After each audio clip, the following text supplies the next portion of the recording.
आज की क्लास में हम बात करेंगे सर्वेश्वर दयाल सक्सेना की एक प्रसिद्ध कविता का शीर्षक है हम ले चलेंगे। सर्वेश्वर दयाल सक्सेना लोक पक्षधरता के कवि हैं। उनकी कविताओं में जनता की आकांक्षा, जनता की पीड़ा और जनता की उम्मीदों का गहरा चित्रण देखने को मिलता है। अपने समय के समकालीन सत्य को बहुत गहराई से अपनी कविताओं में अभिव्यक्त करने वाले कवि हैं सर्वेश्वर दयाल सक्सेना। बार बार राजनीतिक विसंगतियों को अपने अनुभव के आधार पर वो शब्द देते हैं कि किस तरह से राजनीति में भ्रष्टाचार है, किस तरह से राजनीति का जो एक ऐसा मंच बन गया है जो सिर्फ लूट का माध्यम बन रहा है और जनता की आकांक्षाओं के बारे में कहीं कोई फिक्र करने वाला नहीं है। आज की उनकी यह कविता इसी संदर्भ पर केंद्रित है। हम ले चलेंगे। हम ले चलेंगे कविता में बहुत संक्षेप में और बहुत सटीक ढंग से, सारगर्भित ढंग से सर्वेश्वर दयाल सक्सेना ने हमारे देश की वर्तमान राजनीतिक व्यवस्था का चित्रण किया है कि कैसे हमारे देश के जो नेता हैं, नेतागण हैं, जो जनता का विश्वास लेते हैं, जनता का वोट लेते हैं इसलिए कि वह उनको साथ लेकर चलेंगे, उनकी आकांक्षाओं को पूरा करेंगे, विकास का काम करेंगे, समाज में जो बदहाली है, जो कमियां हैं, जो दोष हैं उनको दूर करेंगे। लेकिन वास्तव में ऐसा हो नहीं पाता है। उनके लिए सत्ता हासिल करना सिर्फ और सिर्फ अपने स्वार्थ को पूरा करने का एक माध्यम बन जाता है और उसके बाद जनता की आकांक्षाएं, जनता के सवाल, जनता की उम्मीदें वैसे ही मर जाती हैं जैसे कोई लावारिस कुत्ता मर जाता है। इस पूरी कविता में इसी विषय को केंद्रीभूत करके सर्वेश्वर दयाल सक्सेना ने अपनी बात कही है।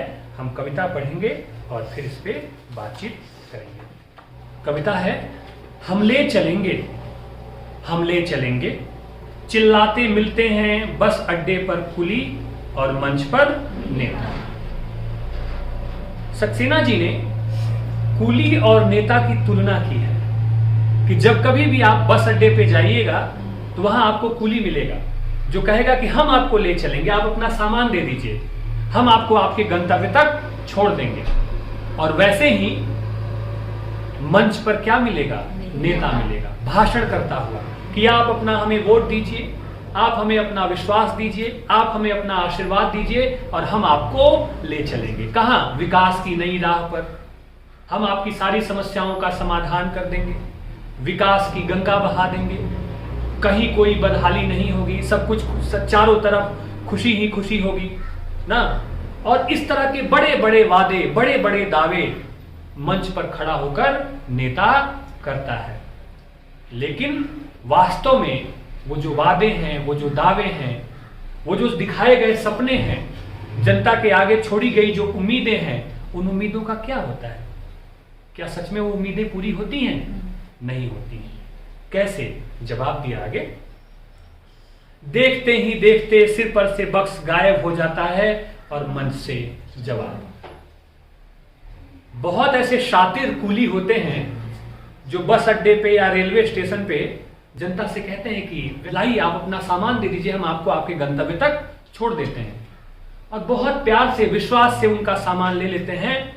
लेकिन वो इतने शातिर होते हैं कि कई बार देखते ही देखते वो आंखों से ओझल हो जाते हैं और जनता का सामान लेकर के गायब हो जाते हैं, भाग जाते हैं। तो जिस तरह से एक शातिर कुली व्यक्ति को यह विश्वास दिलाता है कि वह उसके गंतव्य तक छोड़ेगा, लेकिन व्यक्ति का सामान लेकर के ही क्या कर जाता है? खिसक जाता है।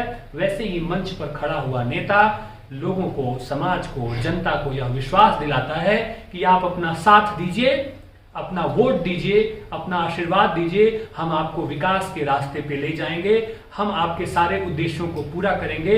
लेकिन वह वोट और विश्वास की गठरी को चुरा करके लेके भाग जाता है। विकास का काम कभी पूरा ठीक से नहीं कर पाता है, सिर्फ आश्वासन ही आश्वासन मिलता है।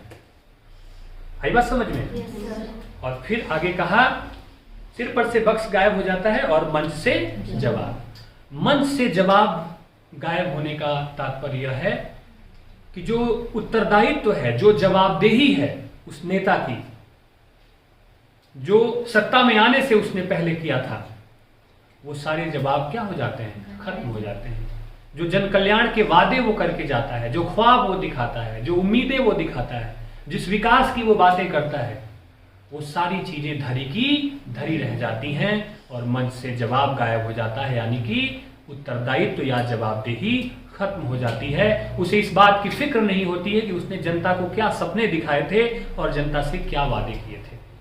वह सिर्फ और सिर्फ अपने स्वार्थ में लिप्त होकर सत्ता को अपनी स्वार्थ पूर्ति का माध्यम बना लेता है। आगे कहा, किसी सूखाग्रस्त गांव के कुत्ते की तरह सिवान पर दम तोड़ता मिलता है हर सवाल। और जैसे कोई गांव जो बहुत सूखाग्रस्त हो और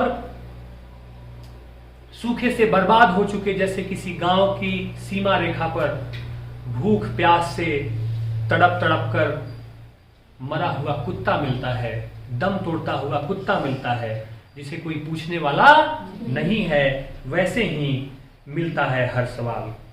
वैसे ही चुनाव खत्म हो जाने पर और नेताजी का सत्ता में आ जाने के बाद जनता के हर सवाल वैसे ही दम तोड़ते हुए मिलते हैं, मरे हुए मिलते हैं, जैसे सूखे से बर्बाद हो चुके किसी गांव में मरा हुआ कुत्ता मिलता है, जिसे कोई पूछने वाला नहीं है। वैसे ही जनता के सवालों को पूछने वाला कोई नहीं है, जनता की उम्मीदों पे निगाह डालने वाला कोई नहीं है, जनता को विकास का विश्वास दिलाने का भरोसा जो दिया गया था, वो जो भरोसे तार तार हो गए हैं, वो भरोसे मर गए हैं, वो उम्मीदें उन मरे हुए कुत्ते की तरह दम तोड़ रही हैं, उसे पूछने वाला कोई नहीं है।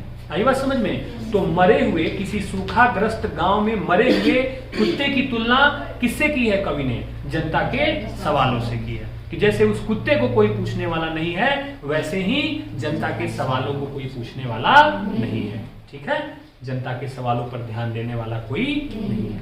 और अंत में लिखा, सिवान पर दम तोड़ता मिलता है हर सवाल, जहां लिखा है यह जगह आपकी है, कृपया इसे गंदा न कीजिए। और ऐसा लगता है कि जनता के सवालों की जो सीमा है उसे प्रतिबंधित करते हुए लिखा गया है कि यह आपकी जगह है, इसे गंदा न करें। अर्थात नेता लोग जनता से ये कहना चाहते हैं कि प्रश्न पूछकर या समस्याएं बताकर आप हमारे राजनीतिक आनंद को खराब न करें, आप हमारा जो राजनीतिक जीवन का जो आनंद है उसमें कोई खलल न डालें, प्रश्न पूछने का समय नहीं है। आई बात समझ में? अर्थात जो उनकी जवाबदेही है, जो उनका उत्तरदायित्व है, उससे वो मुकर जाते हैं और इसके बारे में कोई फिक्र या कोई सुधि नहीं लेते हैं। यह कविता न सिर्फ हमारे देश के राजनीतिक तंत्र पर करारा प्रहार करती है, बल्कि व्यंग भरे लहजे में जनता की वास्तविक स्थिति का भी चित्रांकन हमारे सामने करती है कि लोकतंत्र में जो जनता सर्वोपरि होती है, लोकतंत्र में जिस जनता के पास इतना गहरा अधिकार होता है, एक बार चुनाव बीत जाने के बाद उसका कोई मोल नहीं रह जाता है। उसकी उम्मीदें, उसके सपने, उसके सवाल दम तोड़ते रहते हैं और जो नेतागण हैं वो सत्ता को सिर्फ और सिर्फ अपनी स्वार्थ पूर्ति का माध्यम बना लेते हैं।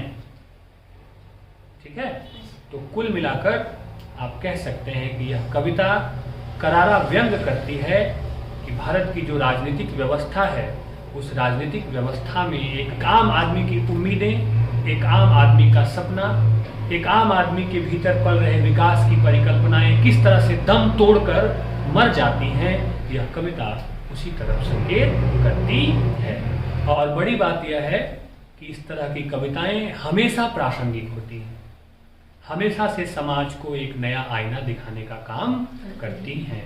जैसा कि हमने शुरू में ही कहा कि सर्वेश्वर दयाल सक्सेना अपनी कविताओं में सामाजिक जवाबदेही तय करते हैं। जो राजनीति और समाज के जो विद्रूप पक्ष हैं उनका चित्रण करते हैं। इस कविता में भली भांति उन्होंने ये काम किया है। ठीक है, आ गया समझ में? किसी को कुछ पूछना तो नहीं है?